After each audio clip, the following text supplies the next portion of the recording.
Oh, yeah, the same here. Not the same here. The same here. No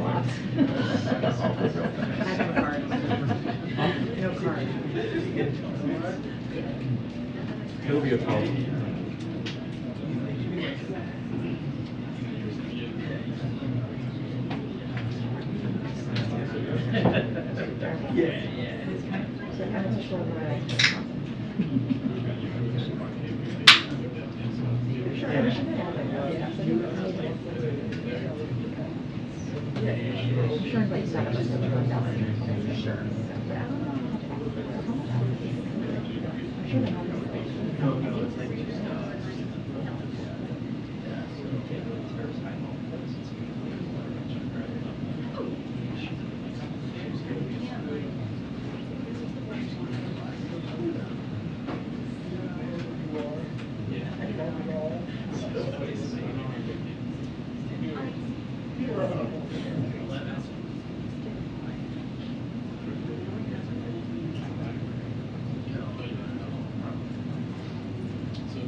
I don't have it.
Minutes to press briefing. 2 minutes to the press briefing. Thank you.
Good afternoon, everybody.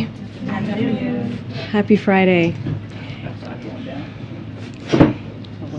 Settling in. Come on in, team. I know. All right.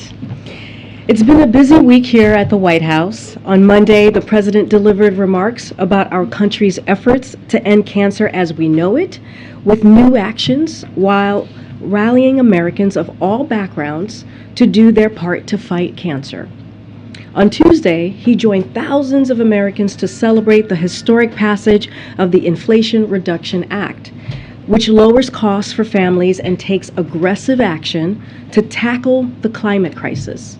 On Wednesday, the president visited the Detroit Auto Show to highlight how his economic plan is fueling an electric vehicle manufacturing boom in America. Yesterday, President Biden announced a tentative agreement to keep our railways running and our economy moving in the Rose Garden, as you all saw, and also hosted a summit on ending hate-fueled violence in communities across America. And today, we got some more good economic news. Today, state-by-state job numbers showed that unemployment rates in many states remain at historically low levels. In fact, 9 states from across the country are at their lowest unemployment rates on record. From Georgia to Washington to New Hampshire, which is at just 2%, 18 states are at or below 3%.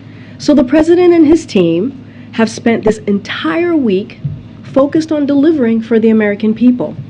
We've been focused on strengthening the economy and healthcare, strengthening opportunities, lowering costs across the board for hardworking families, and so much more. But while we've been focused on the things that matter to the American people, Republicans, well, they have spent this week sowing chaos and division, engaging in cruel political theater, and working to roll back rights and benefits that Americans have enjoyed for generations. Literally every day this week, they've pushed to strip women of their rights, starting with Senator Graham's proposed national abortion ban, which could send medical professionals to prison for up to 5 years. Again, up to 5 years.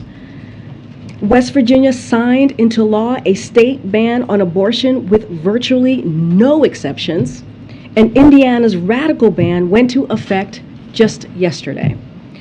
But that's not all. That's not all that Republicans electeds have done this week.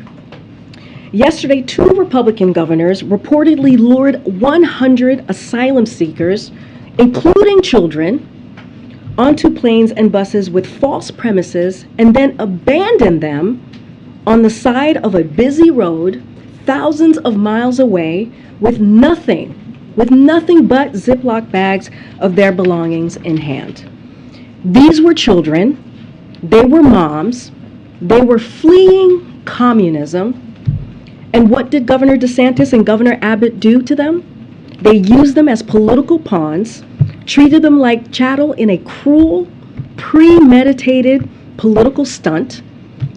Why else would Governor DeSantis have spent the time to charter a flight to take migrants out of a different state, not even his state, a different state, and hire a videographer to capture footage of that flight, but not bother to let Massachusetts authorities know that migrant children in need of food and shelter were about to land on their doorstep? These vulnerable migrants were reportedly misled about where they were headed, told they would be headed to Boston, misled about what they would be provided when they arrived, promised shelter, refuge benefits, and more. These are the kinds of tactics we see from smugglers in places like Mexico and Guatemala. And for what? A photo op? Because these governors care about creating political theater than creating actual solutions to help folks who are fleeing communism, to help children, to help families. Instead, they want to do political stunts. President Biden put forward a comprehensive immigration reform package on his first day in office and secured record funding for the Department of Homeland Security. We once again invite Republicans to support both. President Biden will remain focused on strengthening and uniting our country, even if extreme Republicans leaders remain hell-bent on doing the complete opposite. With that, we'll get started with our NSC friend, John Kirby. Admiral John Kirby is here today. I know you guys had some questions about UNGA and the trip that the president will be taking to the UK this weekend. So come on up, John. Thanks, Ukraine. And then I'll take your questions afterwards. Good afternoon, everybody. I think, as you all know, high-level week of the 77th session of the United Nations General Assembly takes place next week. This year's high-level week is on track to potentially set a new record for leader-level attendance. As President Biden has made clear, since taking office, the United States is committed to renewing our engagement with all regions of the world as we partner on tackling the most pressing challenges affecting us. A core message that I think you're going to hear from leaders across the U.S. government next week is that respect for the core principles of the international order is needed now more than ever. And just quickly, let me dive into some of the highlights of the schedule. On Tuesday, the 20th of September, Secretary of State Blinken will co-chair the African Union, European Union, and Spain, co-chair with them, the Global Food Security Summit, which also will be co-hosted with Indonesia, Germany, Nigeria, and Colombia. The goal of the summit is to reaffirm the commitment of world leaders to act with urgency and at scale to respond to the pressing global food crisis and avert famine for hundreds of millions of people around the world. On the morning of Wednesday, the 21st, the President will address the United Nations General Assembly, and Wednesday afternoon, he will host the 7th replenishment pledging session for the Global Fund to fight AIDS, tuberculosis, and malaria. The fund enables programs that prevent, detect, and treat the deadliest infectious disease killers today, and will help ensure countries to make sure that they have the resources they need to build strong, resilient health systems within their communities. The President will also take this opportunity to encourage all nations to do more to help meet the proposed target of $18 billion to be raised by 2025. And then lastly, on Wednesday evening, the President and First Lady will host the heads of delegation and spouses at a diplomatic reception. This week, I just want to hit Ukraine real quick. The world witnessed, again, courageous, determined Ukrainian resistance against Russia's aggression. Together with our allies and partners, the United States has been delivering an unprecedented amount of weapons and equipment that Ukraine's forces are using quite skillfully in the field. And you just saw, I think yesterday, last night, we announced our 21st package of security assistance using presidential drawdown authorities. This is a $600 million package that includes ammunition for those HIMARS systems that you're all familiar with now, the high mobility artillery rocket systems. Tens of thousands of artillery rounds, additional counter unmanned aerial systems, and mine clearing equipment, small arms and ammunition. There's a lot more in the package. We're going to continue to provide Ukraine with key capabilities to meet their evolving battlefield requirements, and they are evolving battlefield requirements. I also want to just take a moment to address the reports that we've been seeing today out of Izium and the potential here for mass graves, which, in Izium, as you know, Ukraine just recently liberated from Russian control. The reports that we're seeing just in general are more than 440 graves, which reportedly includes civilians. And it's horrifying. It's repugnant. And sadly, it's in keeping with the kind of depravity and the brutality with which Russian forces have been prosecuting this war against Ukraine and the Ukrainian people. And we're going to continue to actively support efforts to document war crimes and atrocities that Russian forces commit in Ukraine and to assist national and international efforts to identify and hold Russians accountable. Lastly, just on the South African bilateral visit today, as you know, President Biden looks forward to hosting South African President Cyril Ramaphosa this afternoon in the Oval Office. As you heard from Corrine yesterday, they're going to talk about a variety of pressing global and regional issues, including climate, strong health partnerships between our two countries, and opportunities to increase trade and investment. We look forward to strengthening our partnership with South Africa between and across multiple levels of engagement, and I'm sure we'll have a readout for you when that meeting is over. Thank you. Okay, we're going to keep track of time because I know folks have to gather. Can I follow up on Izium really quickly? Yes, ma'am. Does that change the president's view on naming Russia as a state sponsor of terror? Because as you know, the president Zelensky called for that again this morning. The president's been very clear. We think that there are better alternatives to holding Russia accountable and to increase the costs and consequences on their behavior in Ukraine. The state-sponsored terrorism designation could actually make it harder for humanitarian aid to get into Ukraine. It could put in jeopardy the food security, the grain deal that is in place, which now 2.5 million tons of grain have now moved out of Ukraine. And we believe it could limit Mr. Zelensky's flexibility at the negotiating table if and when it gets to that point. Thanks, John. I have a question about the president's meeting today with the families of Brittany Griner and Paul Whelan. After Brittany Griner was sentenced a month and a half ago, Sergei Lavrov said, quote, "The Kremlin is ready to discuss this topic." That was a month and a half ago. So where does that discussion stand? The discussions are ongoing. I think Karine said it really well yesterday. Sadly, we don't have a result here to tell you about. But the president felt it was important to continue the dialogue with the family members. That's happening today. We have stayed in touch with them throughout. We have kept them informed throughout. But the negotiations are still ongoing. But the negotiations are now taking place, and the Russians have made some kind of significant response? They have not responded to our offer. We have made a serious offer to get Brittany Griner and Paul Whelan back home. The Russians have not responded to that offer. But that doesn't mean that we're not still in negotiations and we're not still trying. Could you talk a little bit more about the bilat that's coming up, and what room will there be for discussions about Russia, about the war in Ukraine, given that President Biden and President Ramaphosa are not exactly on the same page when it comes to dealing with Russia? I do expect that the war in Ukraine will come up as a part of the discussion today. I would have every reason to think that would be the case. I'll let the leaders have that discussion before we read it out to y'all. But look, President Biden's been very clear about our views here. I think he's interested in hearing President Ramaphosa's views, and I'm sure they'll talk about it. But we'll have a way to characterize that for you at the end of the day. John, can you give us some insight into why there hasn't been a real response from the Russians yet on the offer that was made to get back Brittany Griner and Paul Whelan? I mean, is it specific to the terms of the deal offered? Is the war in Ukraine a possible factor? I mean, man, if we had the answer to that question, we might already have a deal. I think that's a better question put to our Russian colleagues. We made a serious offer.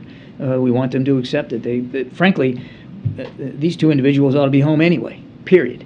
But we understand that that's probably going to have to be the result of a negotiating process, one that we're willing to participate in honestly and fully, and we've been doing that. And we await them to take the offer that's on the table. Can you speak to the president's level of confidence right now on bringing these two people back to the What I can tell you is what I can tell you for sure is the president is not going to let up. He's confident that this is going to remain at the forefront of his mind and his team's mind, and they're going to continue to work this as hard as they can. We want these two individuals home, back where they belong with their families. They should be there already. Okay, just a few more. Thanks, Karina. Actually, sorry, Steve, but it was me. I have a follow-up on the South Africa bilat today. No fighting. No, we're friends here. So on China's growing influence on the continent, what can the U.S. offer to South Africa and other SADC countries to counter that growing influence?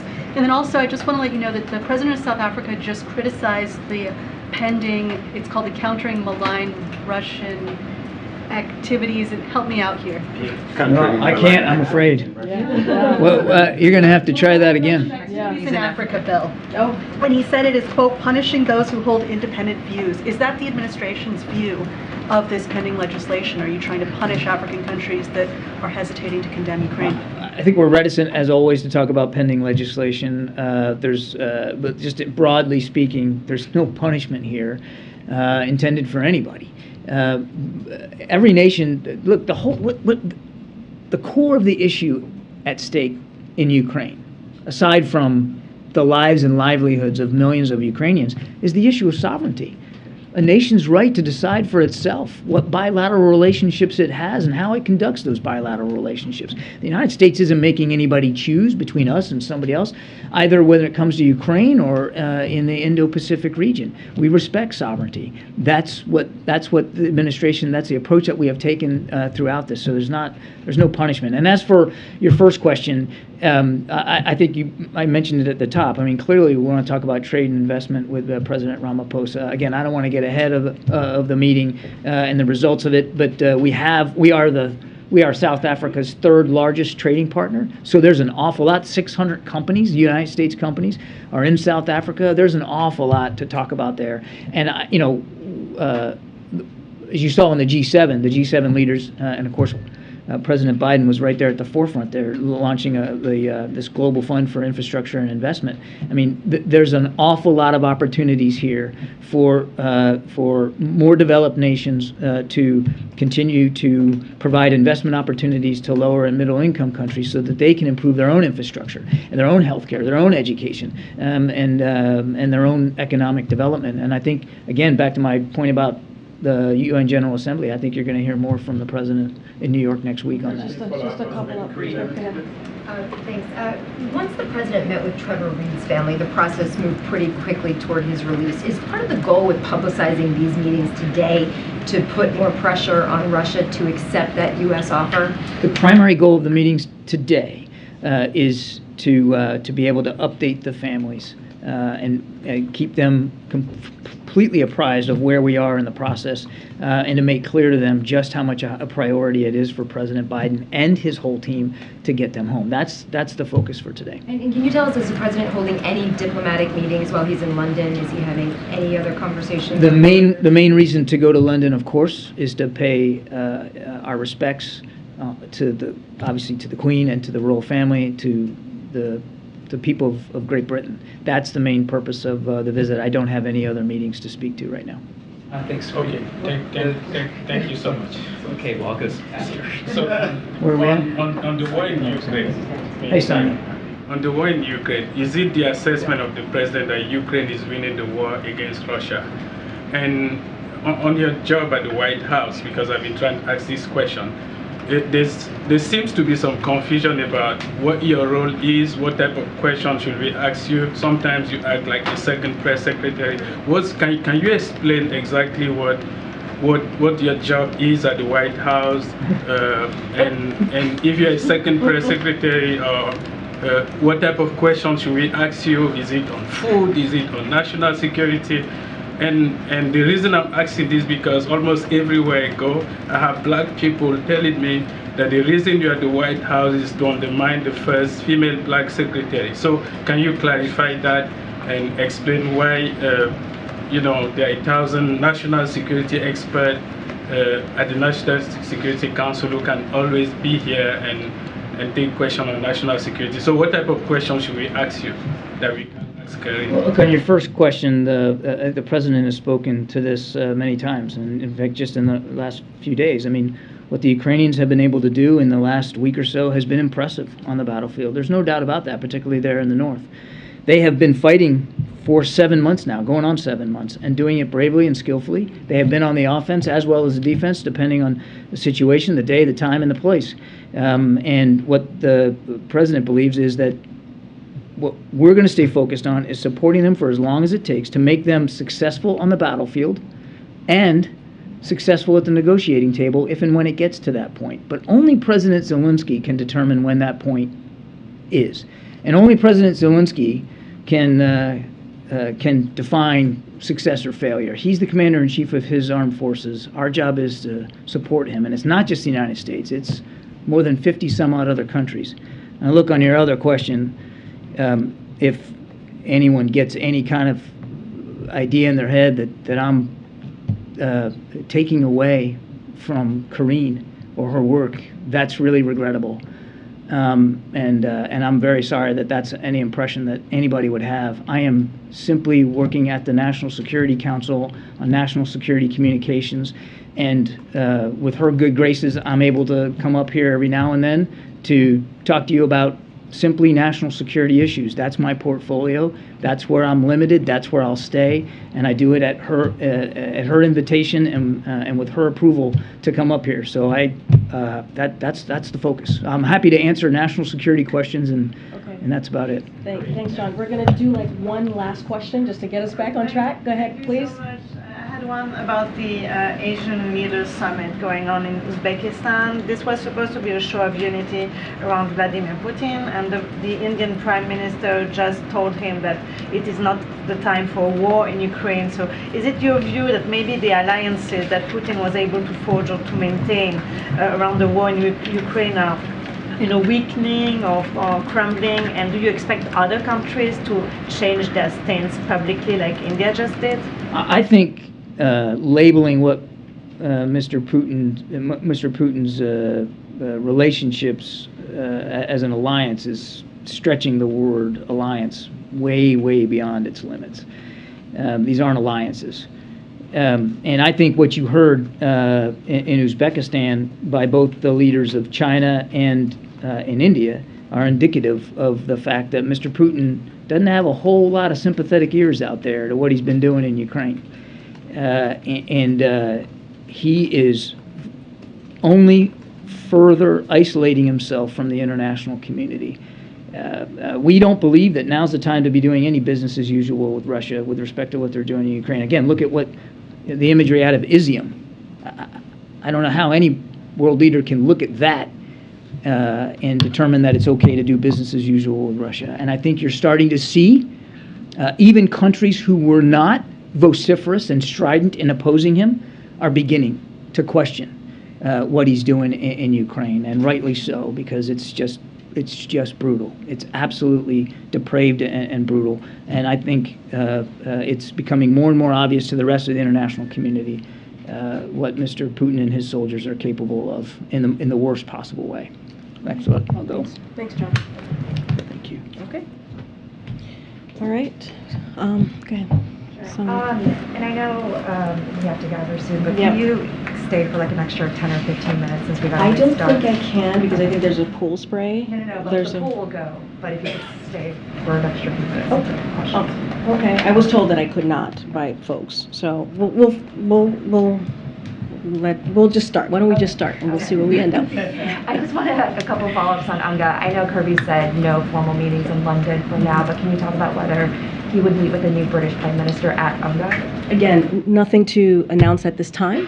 When we have something to announce, of course, we will share that with all of you. I'm not going to go beyond what Kirby shared. Do you have any details on how President Biden is preparing for his UNGA address, how he's working on the speech, or anything along those lines? Yeah, well, as you know, this is not his first UNGA visit as president. It's the usual. He works with his team, his speech team, and his senior advisors on the speech. He's very much involved in edits and making sure that he communicates what is the most important for the American people as it relates to domestic issues, as it relates to how foreign policy issues, international issues, affect the American people. I don't have much more to share. Clearly, next week will be a big week at UNGA, and he will look forward to joining other heads of states in delivering a message on behalf of the American people. I don't have much more to share than that. Okay. I wanted to ask if the White House plans any legal responses for the state sending migrants on buses, and secondly, if there's plans to reimburse those cities or provide funding for how they're handling that. So on your first question, it's basically we're referring. I was asked a question like this yesterday to Department of Justice on any legal actions that might be taken or being looked at. Certainly, that is for them to take a look at. As far as how we're supporting cities, so as we've done many times in response to repeated attempts by these Republican officials to create chaos and confusion at the border, we are working to manage the consequences of including this latest political charade that we're seeing. So FEMA regional administrators have been meeting with city officials on site to coordinate available federal support from FEMA and other federal agencies. Funding is also available through FEMA's Emergency Food and Shelter Program to eligible local governments and non-for-profit organizations upon request to support humanitarian relief for migrants. We'll continue to do what we can as a federal government to support these cities as we rebuild our asylum processing system after it was gutted by the Trump administration. Okay. You've said multiple times that the bilat today is going to include discussion of trade.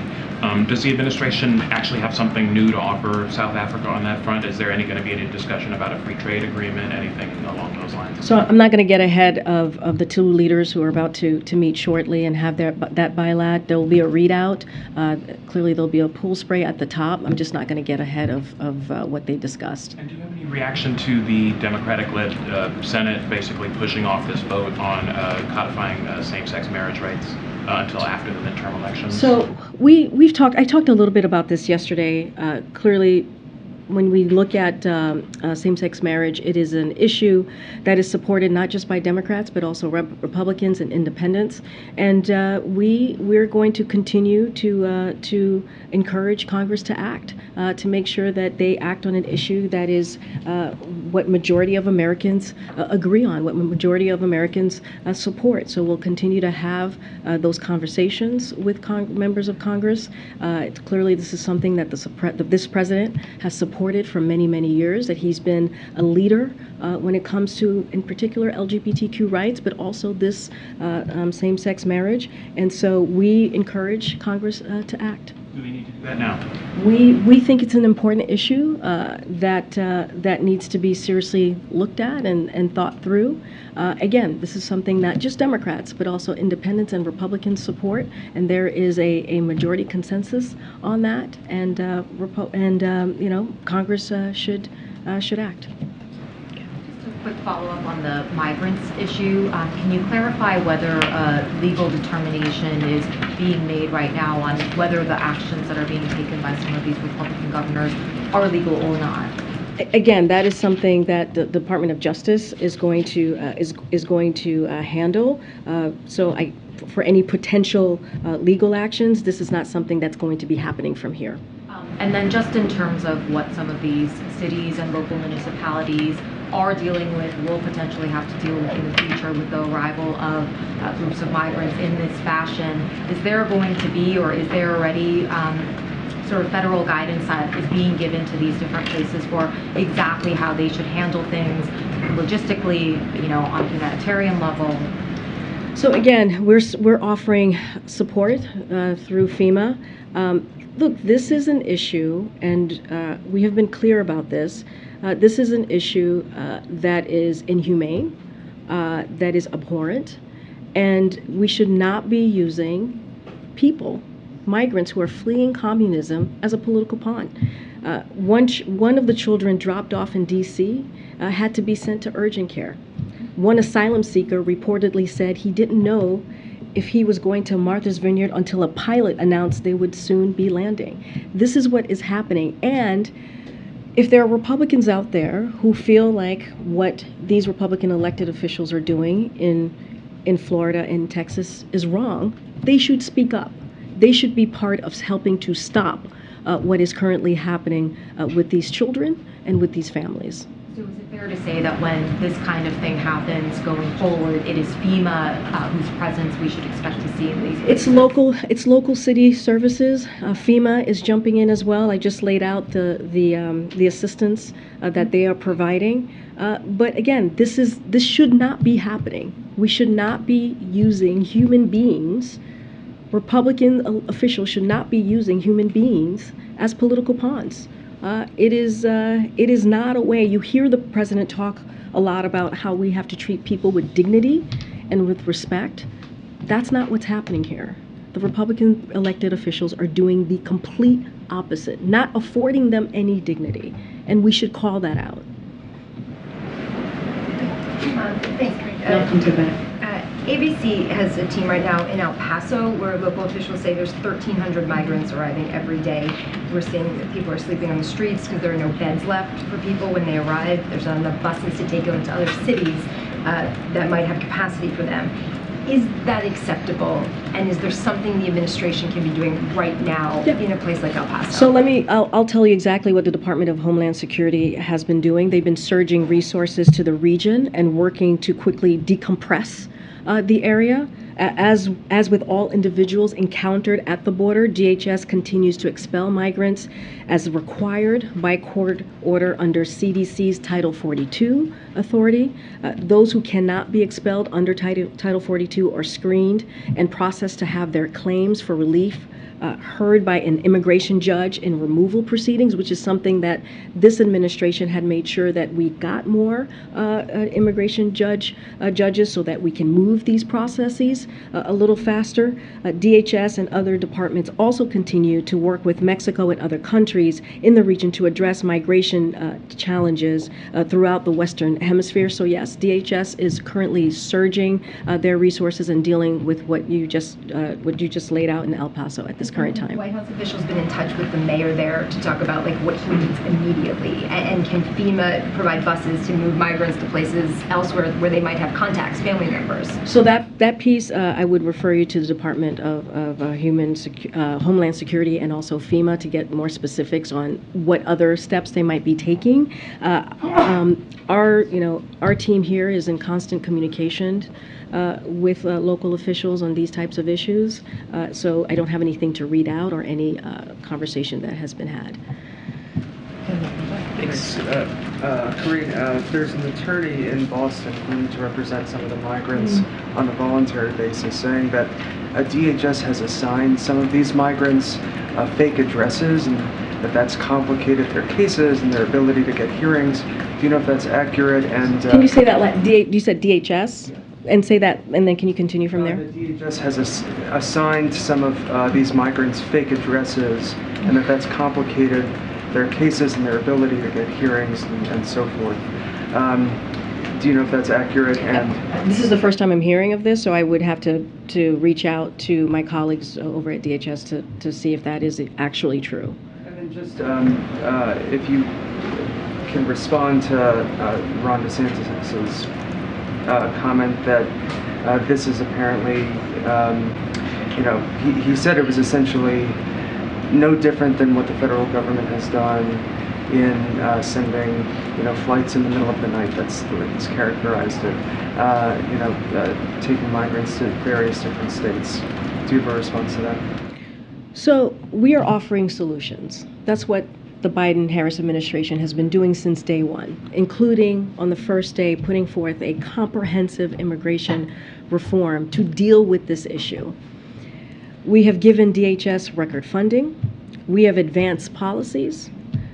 What have they done? They do these political stunts. They vote against our funding requests. They vote against policies to fix this broken system. Stunts aren't solutions here. Stunts aren't policies. We're over here trying to govern, trying to actually fix a system that has been broken for some time, trying to fix a system that was decimated by the last administration, and all we're seeing is from them is petty and dangerous stunts. This is dangerous. They're putting children's lives at risk. They're putting families' lives at risk.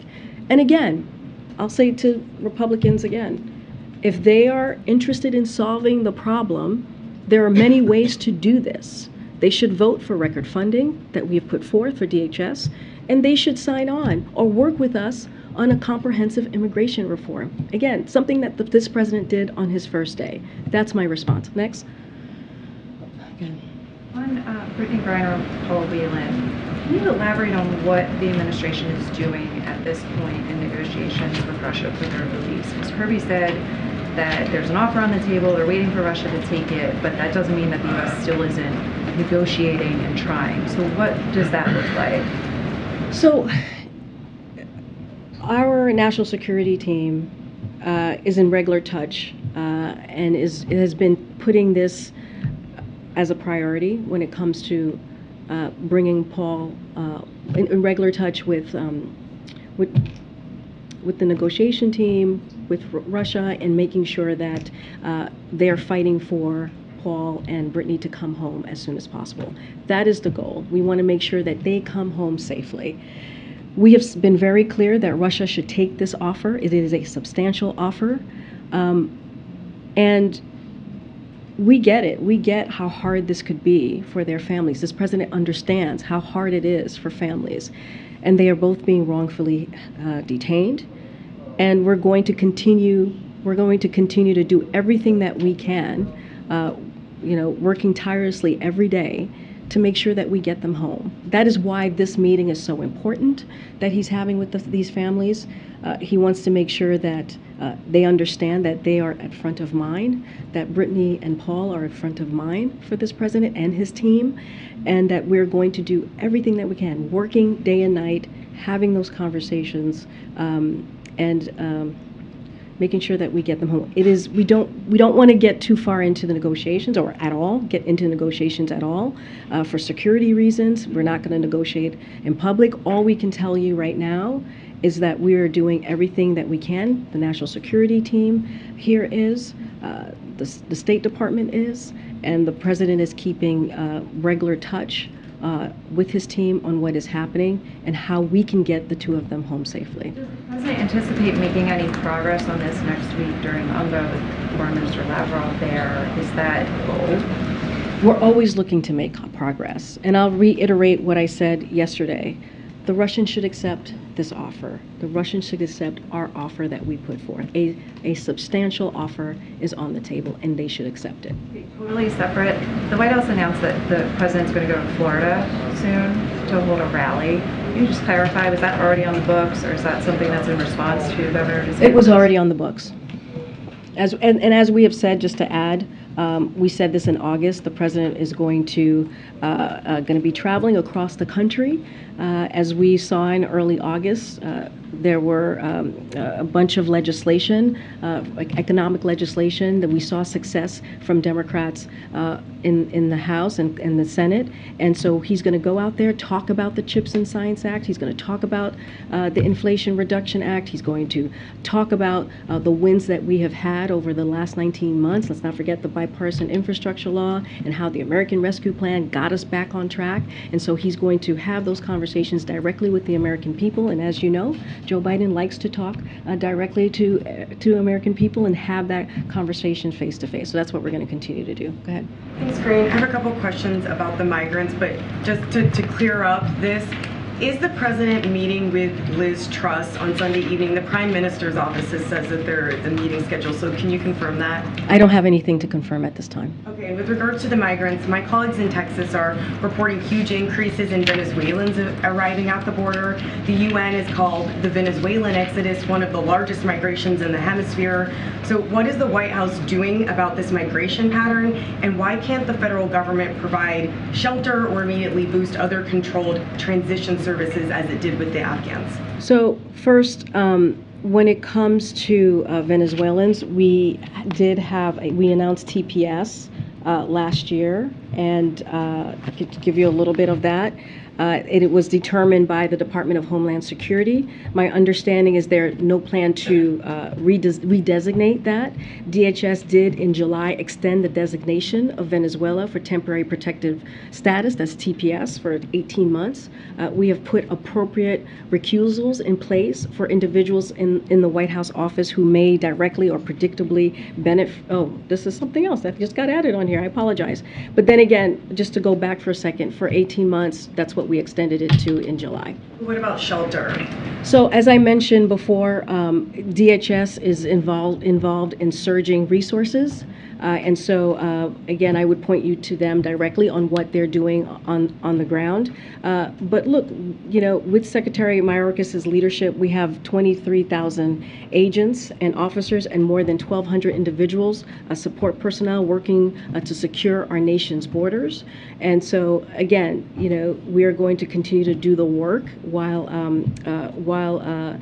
folks are trying to, while individuals counting individuals at the border, and making sure that we protect our border as well. But I don't have any more specifics on what we're specifically doing for transportation. I would point you to DHS.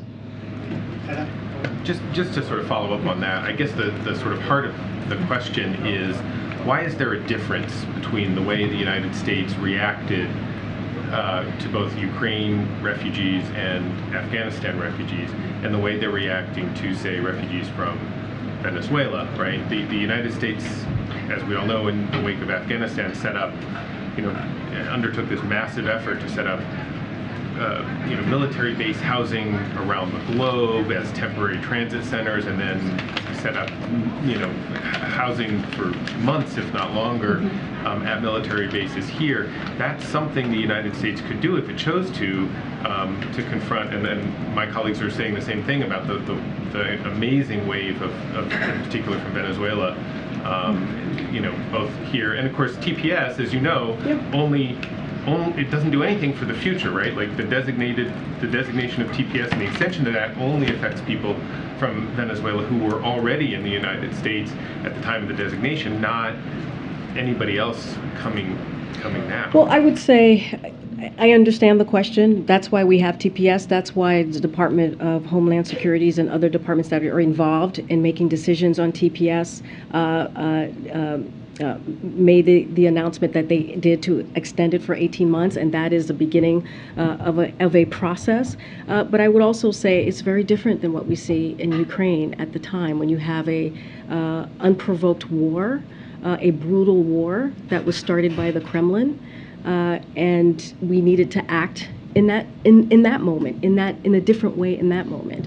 In Afghanistan, we had our friends, right, our U.S. nationals that were there, but also our friends who have helped us for the last two decades before this president decided to end the war in Afghanistan. And so we had to make sure that we kept those commitments to the Afghan people. And so we did that. And look, we're going to have continued, this is something for the Department of Homeland Security to decide on when it comes to TPS. We are doing all the work that we can at the border at this moment to address what we're seeing. But again, I wouldn't conflate. Those are all of the things that you just mentioned with Venezuelans and Afghanistan and Ukraine are three different scenarios that were handled very different ways to meet the moment that we were in.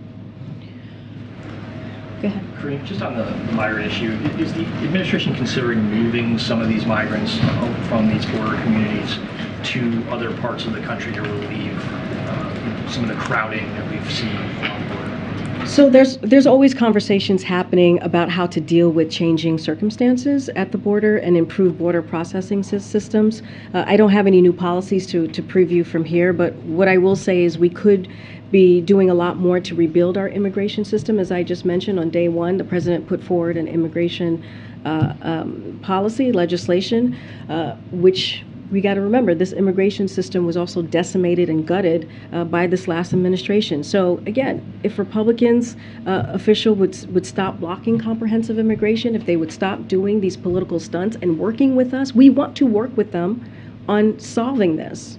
And there's ways to do that, whether it's record funding that is provided to DHS or this comprehensive immigration bill. And so, again, instead of doing these political stunts, putting migrants at risk, children and families at risk, why don't they join us in trying to fix this problem at the border? And I know you keep referring us to DOJ, but isn't it accurate that members of the cabinet are involved in this issue, as well as White House officials? That this is going beyond DOJ, though, isn't this?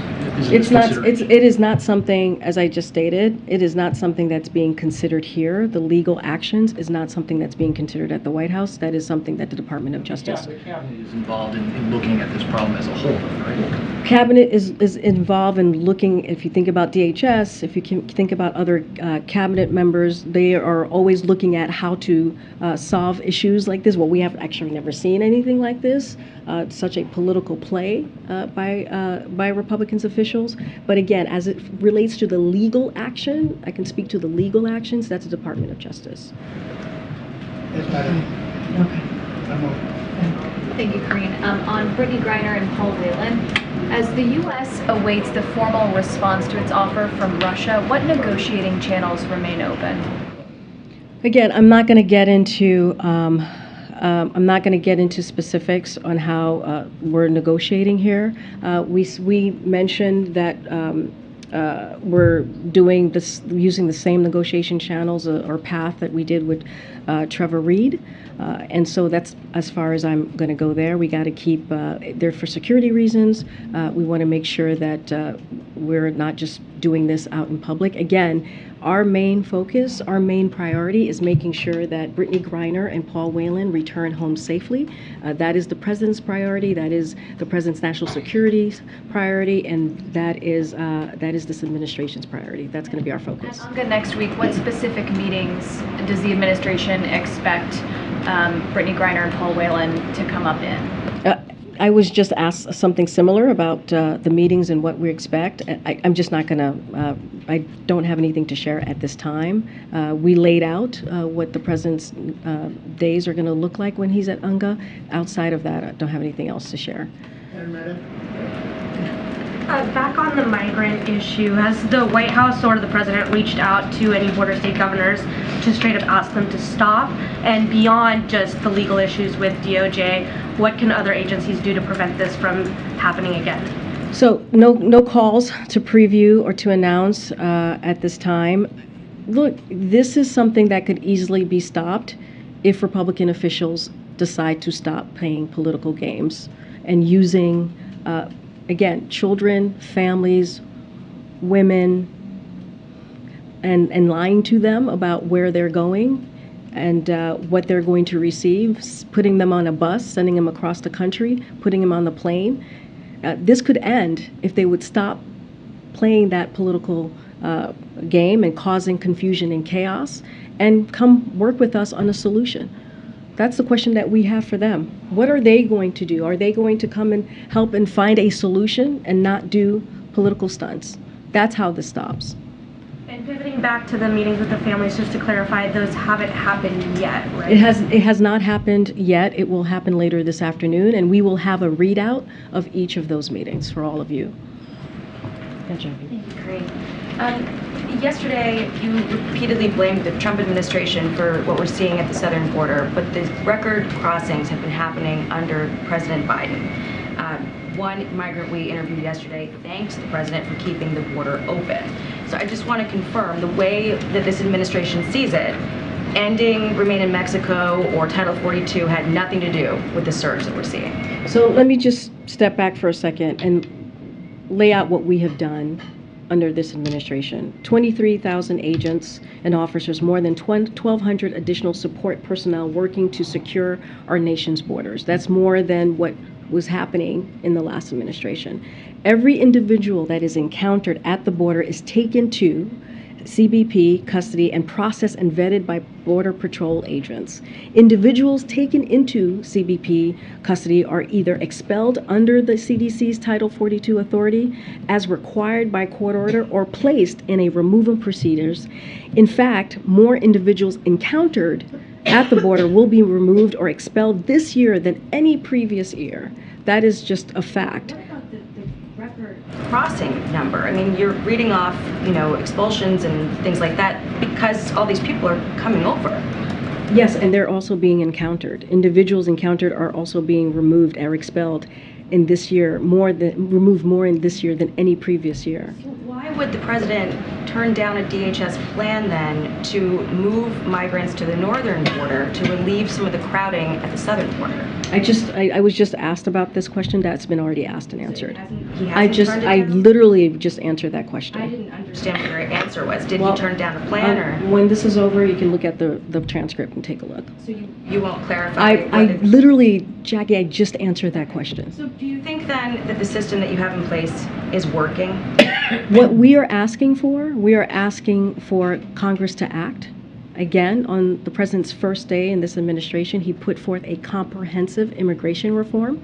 And instead of Republicans playing political games, using people's lives, humans, individuals, children, families as political pawns, they should help us and work with us in finding a solutions, and they are not. And again, there is an immigration legislation, a comprehensive immigration legislation that we put forth on day one.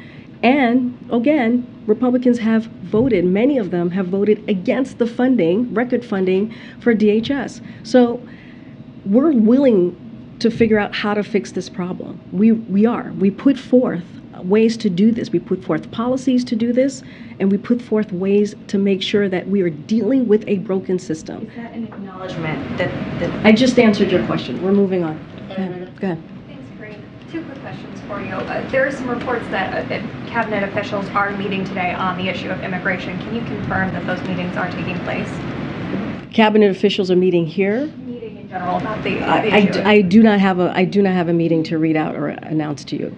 Okay, and then on the president's... But just to be clear, any legal action, that is going to be decided and done by the Department of Justice.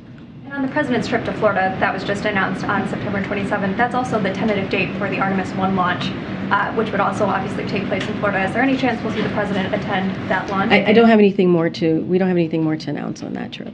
Okay, guys, I'll see you on Tuesday. Have a great weekend, everybody. Thank you.